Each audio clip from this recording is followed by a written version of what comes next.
Hello बच्चों, let's see the question. The question is in a parabola spectrograph, the velocities of four positive ions P, Q, R and S are V1, V2, V3 and V4 respectively. So ये आपको एक spectrograph दिख रहा है, parabolic spectrograph है. इसमें जो velocities है P, Q, R और S की वो V1, V2, V3 और V4 है.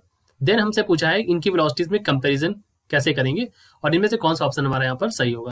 तो ये यहाँ पर जो हमारा की कॉन्सेप्ट होगा, the key concept for this question will be this is a spectrograph, और इस स्पेक्ट्रोग्राफ को हम कहते हैं Thomson mass spectrograph. So this is Thomson mass spectrograph.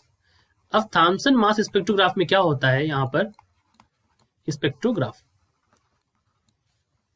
देखिए, यहाँ पर जो P है, Q है, R है और S है, they are having different velocities. इसकी वेलोसिटी V1, इसकी वेलोसिटी V2 है, इसकी वेलोसिटी V3 है और इसकी वेलोसिटी हमारी V4 है. सो इनकी वेलोसिटी जो है वो अलग अलग है. और ये P, Q, R, S है क्या, these are the charge particles. ये हमारे क्या है, ये हमारे चार्ज पार्टिकल्स हैं. और जैसे क्वेश्चन में इन्होंने कह रखा है ये कैसे हैं, पॉजिटिव आयंस है. ठीक है, so these are positive charge ions, right. अब इनकी वेलोसिटीज तो अलग अलग हैं, but according to Thomson mass spectrogram they are lying in the same parabola. They are lying in the same parabola. They are in the same parabola.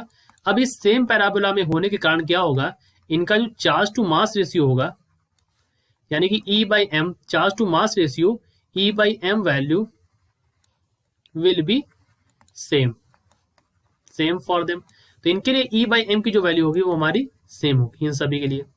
और एक और rule यहाँ पर हमें पता होना चाहिए कि x जो होगा यहाँ पर x will be inversely proportional to 1/d².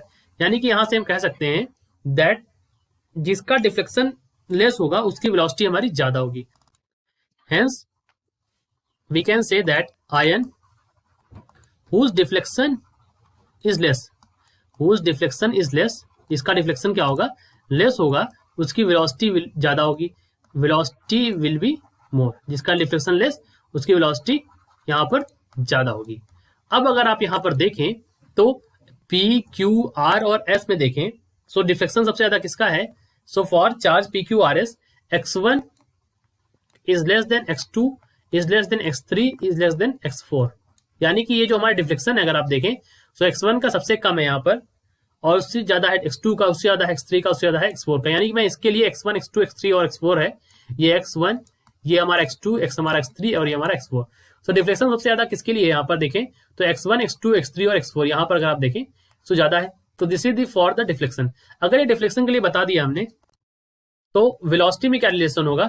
So velocities can be written as the velocities are, यहाँ पर मैं लिख सकता हूँ v1 is greater than v2 is greater than v3 is greater than v4. ये हमारा रिलेशन क्या हो जाएगा, वेलोसिटीज के बीच में रिलेशन हो जाएगा. क्योंकि यहाँ पर डिफ्लेक्शन जो है वो ज्यादा है x4 का, तो वेलोसिटी सबसे कम होगी यहाँ पर x4 की, यानी कि v4 की वेलोसिटी सबसे कम होगी. तो हमारा जो रिलेशन हो जाएगा P, Q, R और S में, तो सबसे ज्यादा जो वेलोसिटी होगी वो P की होगी. सो ऑप्शन नंबर ए में देखें अगर आप, तो v1 is greater than v2 is greater than v3 and is greater than v4. So option number A is correct. I hope you understood it well. All the best.